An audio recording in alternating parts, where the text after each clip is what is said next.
I want to hear, how do you know if you are actually a good leader yourself? It's a tough one. Yeah. You can sense it. You can't fake leadership, Sannah. No. You can't fake it. No. You know, it's an interesting question. And I think a lot of that has to do too with you have to believe in yourself. You know, I think that's a very tough question to answer because I always feel, in my heart that I want to be a better leader. I want to be better. I want to always improve. You can look in their eyes, and it's not about them thinking about I'm a good leader. It's about them thinking, hey, look what we did. We accomplished something. In retrospect, then I could step back and say, wow, I'm doing what I've set out to do. Yeah. So hopefully that is what would make me, or be my most important sign of what makes a good leader. Leaders I don't think they take enough time sometimes because we truly should be more focused on others, their success, the company's success, the goals, the priorities, and all those business buzzwords that we use. Yeah. But, it's really, really important that we also slow down as a leader and think about what are those signals that I'm getting, either good or bad, but in this case, the signals that I'm getting that are telling me that I'm doing a good job and are affirming some of the things that I'm doing so that I know that I need to continue to do those things. Sometimes you're going to fail, sometimes you're going to succeed, but failure and success has nothing to do with who you are as a person. That's completely irrelevant. Yeah. Welcome to Leadership in Manufacturing podcast. I'm your host, Sannah Vinding, and in today's episode, which is 100, I'm just blown away because we are hitting 100. And I'm so proud and I'm so thankful for everybody listening, learning together with me, sharing their expertise and their knowledge. And also a huge thank you to everybody who's been a guest on the show. So we wanted to do something special. So over the next couple of episodes, we are celebrating our milestone. And how are we going to do that? I had a lot of great guests on the show. So what I've done is I actually invited a few of them back to say, let's go a little bit deeper. So I have invited Akery, Tobin, Maryellen, Rob Brunson, Shane Zutz, and also Tobi Cornell. And each of them are bringing unique perspective on leadership in the manufacturing and also the distribution industry.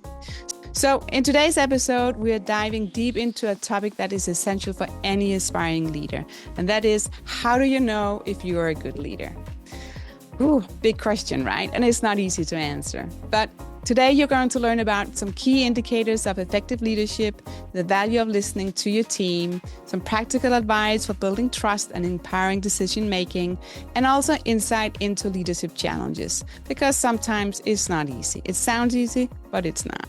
So tune in, start the journey to become a much better leader in the manufacturing world. So enjoy episode 100. Welcome to Leadership in Manufacturing podcast. I'm your host, Sannah Vinding, and in this episode, we'll be exploring some interesting questions about leadership in the manufacturing industry. So get ready because we are going to talk about how do you actually know that you are a good leader? So I think I did not ask that couple of questions in the previous episode. So now diving a little bit further in because we always want to learn. So I have invited a few of previous guests coming back to the show. So that's why you're seeing Maryellen here today. She's from Sega Electronics and she's the Director of Marketing Communications. So Maryellen, welcome back. Thank you, Sannah, for having me.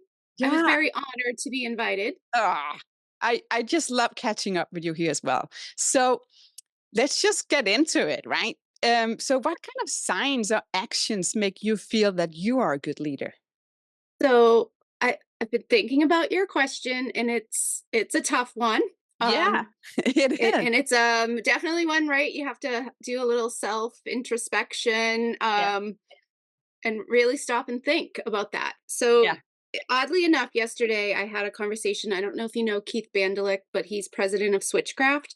Yeah. And we were, conversing about almost a similar topic. And one of the things that he said that really resonated with me was that, you don't manage in general, you manage to the individual, right? And so that really struck me as something I think would be the mark of a good leader in general.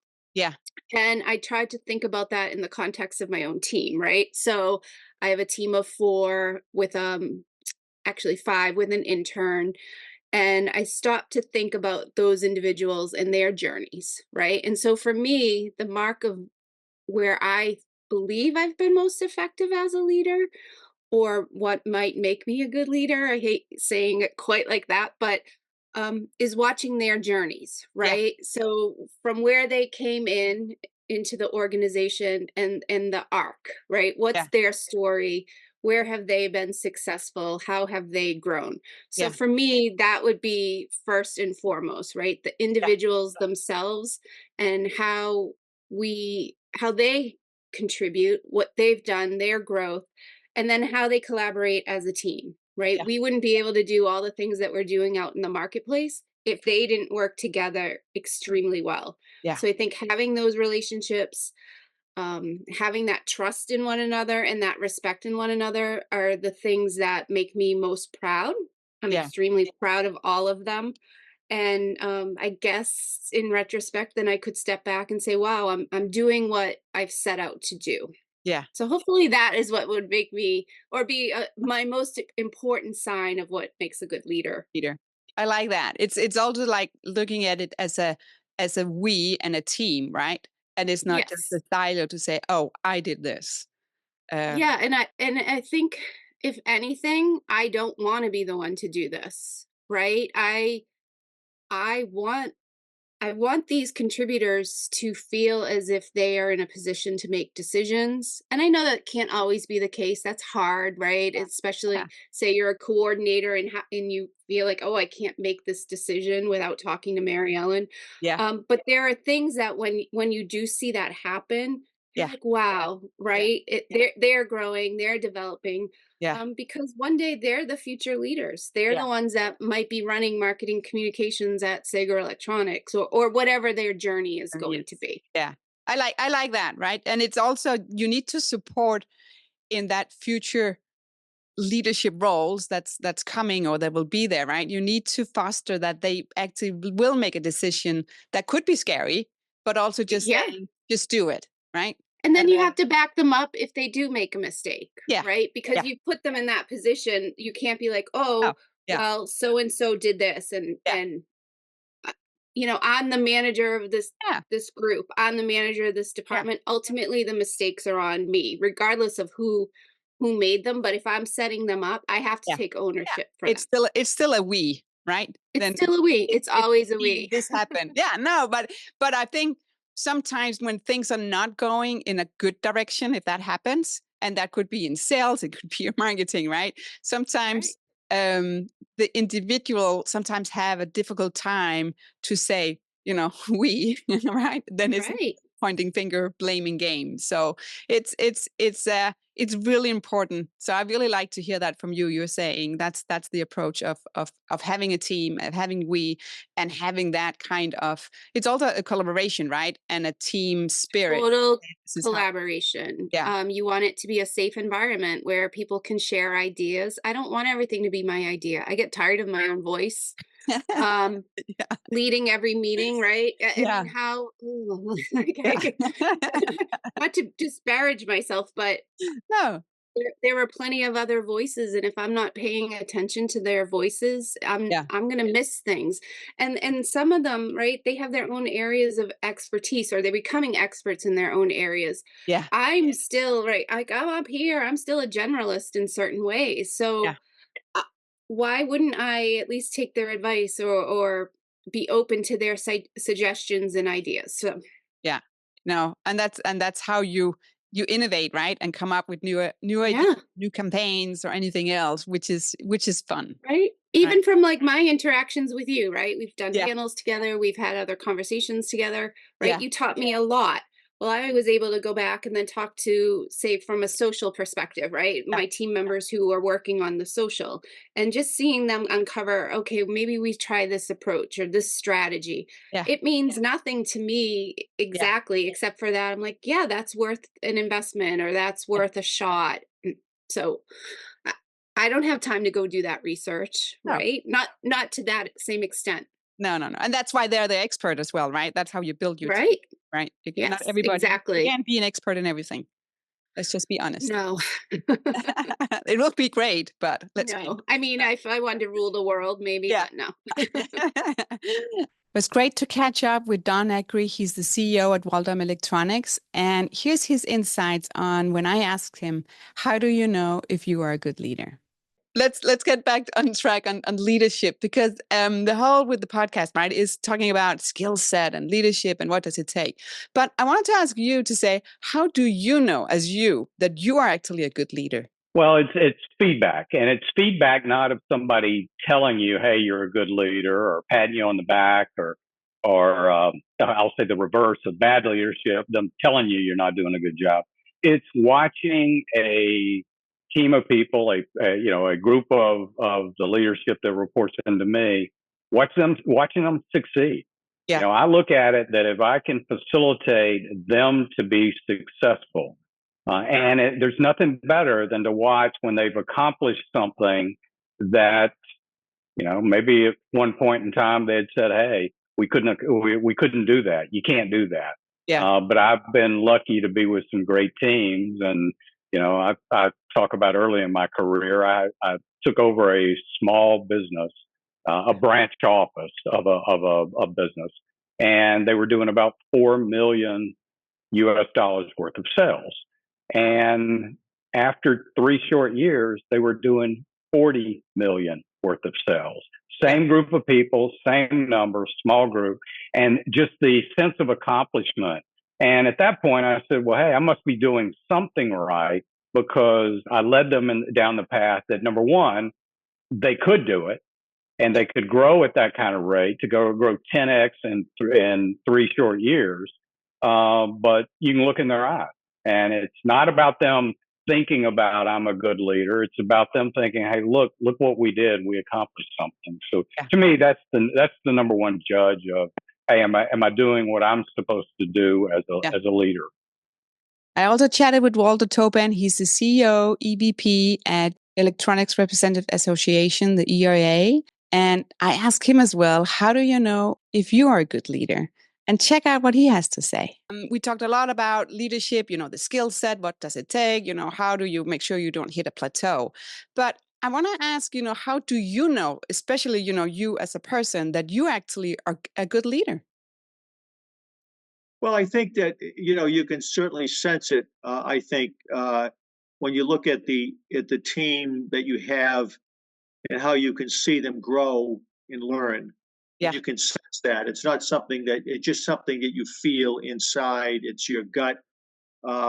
When you see people going from maybe a doer to a delegator and then to a leader, and you can sense when and you can sort of try to move them along, encourage them to move along that track.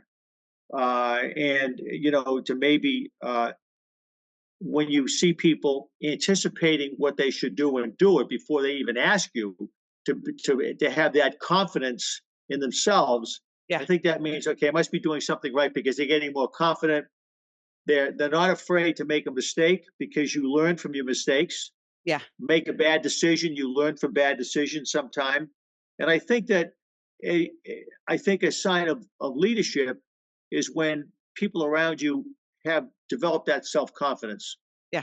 That the leader is entrusting to me to make decisions, and I'm going to be confident to make the decisions. And I know that I'm going to be if I make a wrong decision, I'm going to learn from it. And I think that a lot of it is to be confident without fear of retribution.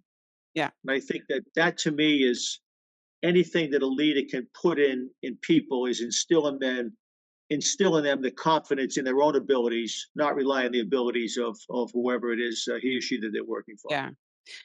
Do you get feedback as a leader? Or is it between the lines, how you learn the feedback? No, I think it's a great question. I think you can ask for feedback. Yeah. I think you get, and sometimes people might think you just want to hear what you want to hear. Yeah. I think you get feedback every day. I think you can sense feedback. You can sense when people are beginning to do things. But a lot of times, if you ask, not how am I doing, but you can sense in a meeting or just one-on-one conversations, you can sense people getting stronger and more confident. And I think that's the sign of any good leader, is to lead people, but it really let them lead themselves. Instill in them the confidence to do the job without having you tell them what to do. And you can sense that as people as that. Once people go from a doer to a delegator to a leader, that's a big transition to go from a doer to a delegator. Some people struggle with letting go, and I think that leaders lead and leaders teach. Yeah. Yeah, and it's also important to, just because maybe if I just say me, right, I have like going from A to B, right, and this is the way I will go and solve this task or this project.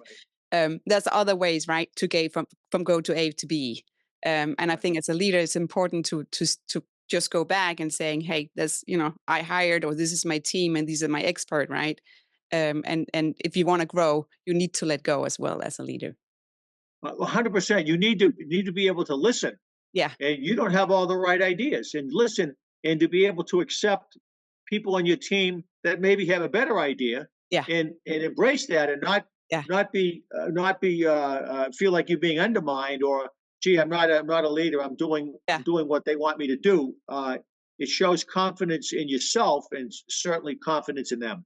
Yeah. And that's something that leaders should be leaders doing. should do. I have a project where I wanted to do one thing, right? And then that was just not technical possible right now because of resources and everything else. So the no, right, or this store is closed is not an option. My brain is like, okay, how do I, what solution do I have? Brainstorming, and I'm like, oh, we can do it this way instead, right? So then I'm like making some curbs from my A to B, but I created some more ways to say, how can we get there, but just in a different way. So I think that's important too.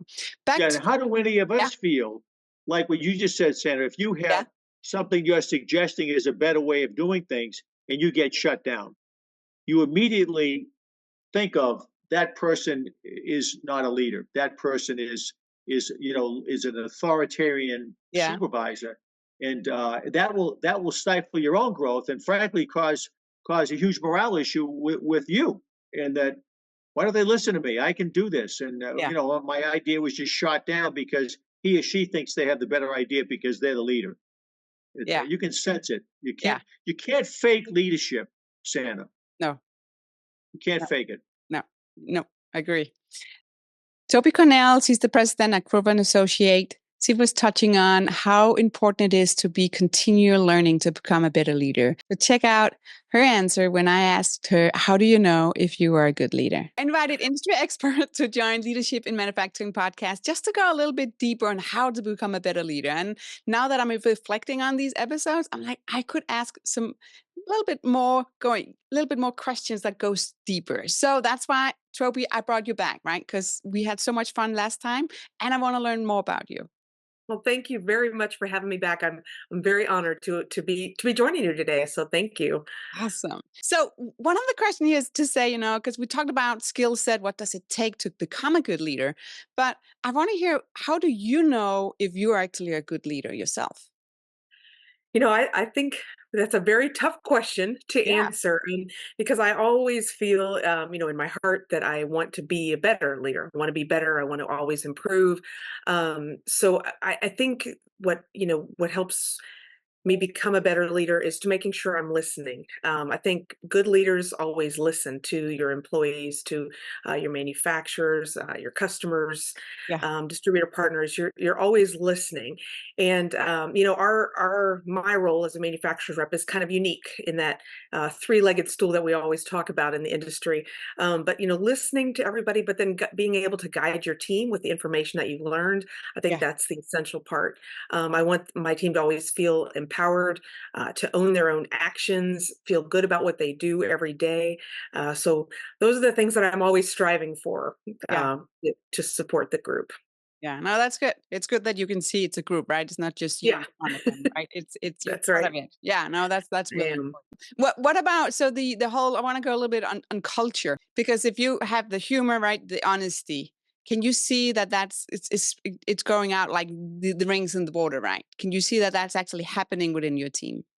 I think so. I really do think so. I think that the more that you foster that from the leadership down through the team, there's a sense of comfort level there, a sense of willingness to do everything that anyone possibly can. We all are in this together, so we want to encourage everybody. All of us encourage each other as well. I I think that, a positive vibe and a calm atmosphere are conducive to better motivation, better creativity. I think when people are afraid, they tend to shut down. If you make someone fearful, they are not able to think. They can't even process through stuff. Like they're trying to think through something, but they're too terrified to do it, or they are afraid they'll make a mistake and get in trouble. So I don't want to ever make that a vibe or a theme that's going on internally. I want everyone to feel comfortable, because I think people think better and they respond better. When there are stressful times, not everything is all, roses all the time. So I think making sure that people know, here's what's at stake, here's what's really important, but let's look at this logically and creatively and, look at it together, and is a better approach. Yeah. No, definitely. It's not you sound like you were like an awesome leader. So Oh, thank you. Oh, thank you very much. Shane Schutz was also invited back, and he's the vice president at human resources at DigiKey. And here's his insight on when he had to answer, how do you know if you are a good leader? First one is like, what sign or actions make you feel like you're a good leader? It's an interesting question. And when I thought about it a little bit is, you're asking me what are some things that I experience that make me feel like I'm a good leader. And I'll tell you, leaders I don't think they take enough time sometimes, because we truly should be more focused on others, their success, the company's success, the goals, the priorities, and all those business buzzwords that we use. Yeah. But, it's really, really important that we also slow down as a leader and think about what are those signals that I'm getting, either good or bad, but in this case, the signals that I'm getting that are telling me that I'm doing a good job and are affirming some of the things that I'm doing, so that I know that I need to continue to do those things, and then maybe even springboard them. Because a lot of times leaders will focus on things potentially that they're not getting that affirmation for, that might be kind of weaknesses for them. And again, a ton of research is going to show you, what organizations need is their leaders to lean further into their strengths. So in this case, thinking about those things that you're doing well and those signs and experiences that you're receiving as a leader for the things that you're doing well, I think is a really, really important question. I mean, I think there's some really key ones for sure. Yeah. One of the areas where I really check to see, or from my own understanding, if I'm doing a good job as a leader, is in my one-on-ones with my team members. And are we able to talk about things that are not only professional with their goals, things that I can help them with, how can I influence, but also personally, if they're struggling with things, are they able to share those things? Because this idea that we keep personal stuff over here and professional stuff over here, it's not how the world works. I think what I like to coin here at DigiKey is like, how do we show this real human leadership? So one of the things that I check in for, without asking the question, is getting the feeling and the vibe from the people that I work with. Are they sharing those things that they really are struggling with? Are they able to be transparent and vulnerable with those things that maybe they're just barriers for them? Because that means I'm creating that psychological safety and I'm creating that trust for them. And if I can do that, then that opens the door for me to ask even more questions. How can I support, potentially find resources, maybe even change some of the work, because maybe we have other people on our team that are really good at that, and I can give them some work that will be more engaging for them and maybe in an area of strength for them, and it just opens up a lot of doors. So I really feel like a leader's one-on-ones with the team, with the people that report to them, and even cross-functionally, candidly, as you work across businesses, I think is one of the probably the number one ways to check for those signs if you're really doing a good job as a leader, because that transparency and vulnerability and trust extended to you, I think, is the highest compliment you can get as a leader. Yeah. So I like what you're saying, right? Getting the personal and the business and get that like trust, right? When you have these like one-on-one or these meetings. What do you do about the one where it's like the silent feedback? Yeah. So those are a little more difficult. And I've experienced that as a leader, like I'm sure we all have. Yeah. Will listen. Yeah. And so then I think the key is, do you just jump right in, or do you try to walk around that a little bit to try to understand more deeply? I think sometimes leaders get solution oriented. Well, hey, why were you so quiet in your one-on-one? Why did you not expound on that? But how do you do that in a soft manner that kind of slowly gets at maybe the root issue, which may be with multiple different questions. It could be changing the environment. It could be taking them out for lunch, having a cup of coffee. It could be you extending a level of transparency and vulnerability as well, and showing that your human side will hopefully break down those barriers, for them. If it goes on extended, though, I think your role as a leader is to kind of, address that more directly and say, I want to know how I can best help, because I feel like in our one-on-ones, we're potentially not connecting, or we're not getting at the root or core issues on some of the things. So first of all, I want to know if there's anything that I'm doing that is impeding that progress, and you need to own it first. You can't just shove it over to the individual that you're working with, because I don't think that's really fair to them at all. But how do you then ask those questions and really own from your lens with them? How can you help that out? Yeah, I like that. Rob Brunson, the Vice President of Sales and Marketing at Wallace Electronic Sales, had some really great insight. So check them out right here. No. Okay. So let's talk about leadership, because that's what I really want to talk about. So all these episodes that I've been through, and I had great expert on, you were on as well. I think that's one question I never asked. So that's why I want to come back to it and saying, what signs or actions, how do you know, like in your position, how do you know that you are a good leader? So in many ways, it's hard to quantify, but I think when you're happy about your teammates succeeding, and you can see the joy that they have in your success, but also they can see your joy in their success, I think that's when you really know that you're cracking the code a little bit of being a good leader. I think being a good leader is something that you have to learn how to do, and it transcends business, right? There's no such thing as a good business leader who's a bad leader outside of business, or a bad leader who's a good leader inside of business, right? I think it's more of a human character trait. For me, it really centers around being a fan of the people that you love and your teammates. You want them to succeed. I think it's centered around being a happy warrior, right? And saying, hey, I want to do a really good job, but I want everyone around me to do a really good job too. I think oftentimes, especially in sales, you get sort of toxic competition, where you sort of demoralize people a little bit, because it's what we call salvation by comparison, right? I need you to suck so I can feel good about myself. And that's not a long-term strategy for leadership or success within any kind of organization, whether that's your family, your friends, or business. So for me, it's two things. When I see people who are successful and they're happy with what they've accomplished, and they see how happy I am for them, and then also knowing that they can come and talk to me and I can help them be successful, and they lean on me to help them get to where they want to get to, and they trust me that I will help them, right? And so it's sort of all encompassing, but knowing that you can pick up the phone and call Rob, and he'll help you get to where you want to go. That's really important to me. And even at Wallace, one of the things, we want to be successful salespeople, but another part of our culture is we just want to help you become the best human that you can be, whatever that is, right? Whether that's inside work, outside work, physical fitness, mental health, any of those things. We want to help you become the best version of yourself possible. And if that happens, you'll just be a good salesperson. That'll just happen. But I think a lot of times people want to focus on very individual things when they're talking about leadership, and they kind of lose the broader point, which is you have to be willing to invest in people in multiple different areas, right? So that's what I try to focus on. If you've got a business question, call me.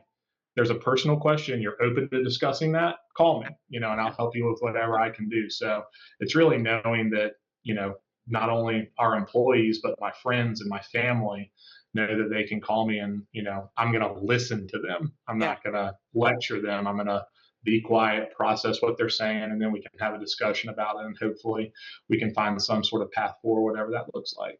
Yeah. Okay, last question, because I have to do it. And I'm sure I asked you last time you were on here, but if you have to give an advice to somebody within the industry, or maybe just to say, hey, an advice to become a better leader in like one sentence, 2 sentences, what will that be? Be your genuine self always. because people know when you're being fake, and people love genuine people. And if you don't have to try to figure out who somebody is, you're going to be able to connect with them on a much deeper level. And that person's going to be attracted to you, and you're going to be more attracted to other people. I think I would like to think my best quality is I just am who I am, and I try to be as myself and genuine as possible all the time. So those are the people that I get along with best, is just who they are, right? We're all flawed. None of us are perfect. No. But there's something about someone just being who they are that is extremely attractive to me in any kind of relationship, right? Yeah. Great advice. Great advice. I heard on one of the podcasts that I listened to where they said, be a good person. Everybody likes a good person. If you are suddenly where somebody needs help or need advice, right? Or they need to hire somebody, anyway, they pick the good person or the nice person. That's right. Right? So be that nice and person. most people, I believe this, are good people. I think you get on the internet and some other platforms and it's like, oh my gosh, everyone stinks. But if you go outside and you go talk to people, most people are genuinely good people. But sometimes I think the stress of work, the stress of hitting deadlines, that can change you. And I think it's really important that you don't lose track of who you really are, no matter what's going on, right? There's only so many things you can control. And if you just remain genuine in who you are, most people are really, really good people, right? And sometimes they get wrapped up in other stuff and that doesn't make them bad. That makes them stressed. Yeah. Right? And stress can make you do frustrated, right? If it's the fifth time you have to call for something and it's still not getting through. But but it just, not that I see myself as a nice and kind person, but I think it's very nice. Good. Oh, thank you. But to remind yourself, I think that's important as well, because you can step it up, right, and be even more nice then. And I think a lot of that has to do too with you have to believe in yourself, you know, and say, hey, I'm doing the things that I can do. Sometimes you're going to fail, sometimes you're going to succeed. But failure and success has nothing to do with who you are as a person. That's completely irrelevant, right? And I think that's a difficult thing because everyone wants to be liked, everyone wants to be successful, and it can be easy to get frustrated when you're having a bad week, a bad month, whatever. You got to really try to find that belief in yourself and not give up. Just don't give up. No, we're not. So, thank you so much. Yeah, no, this was. Rob, this was just amazing. I'm so happy I had a chance, to ask you a few questions here and just go deeper. So all the advice, will go into this new episode. Maybe it's going to be more than one because I will have more experts on. So I'm sure it cannot be like a 3-hour long podcast. So so maybe I break it up into time. Attention span is not something we have as a society. No, I'll have small cliffhangers on or something like that. But thank you so much. Yeah, fix my hair when you do the editing. Make me look. Thank you for joining us for another episode of Leadership in Manufacturing podcast. I love that you're listening. Please find us on YouTube and wherever you get your podcast, and be sure to subscribe and rate us. Also, follow our LinkedIn page and Instagram, and check out leadershipinmanufacturing.com for previous episodes, blog posts, and our newsletter. So let's continue this journey together to become better leaders in the electronics industry. Remember, stay curious, keep learning. See you next time.